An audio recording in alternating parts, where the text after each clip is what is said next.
Hindi man alata sa Don Bell na magkasama pa lang ng isang araw, pero pang gesture nila ay parang ngayon lang nagkasama. Sabi nga nila, just like they finally had a very welcome meet after the storm and healed. Dito na to, hindi naman masyadong halata na namimiss yung asawa niya. Panay akbay at pang-asar at buhay na buhay naman ang kilig ko, Don Bell.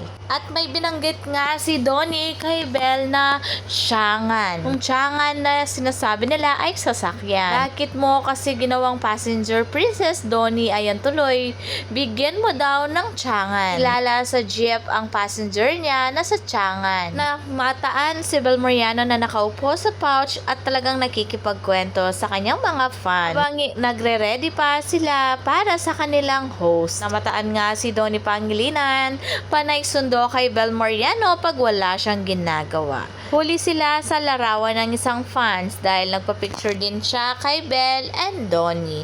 Kaya nalaman nila na may pagsundo na naganap. At itong larawan na ito ay parang bagong kasal lang ang Don Bell. At may lumabas ka na larawan na magkasama ang mami ni Bel Mariano at siya, mukhang may event silang pinuntahan.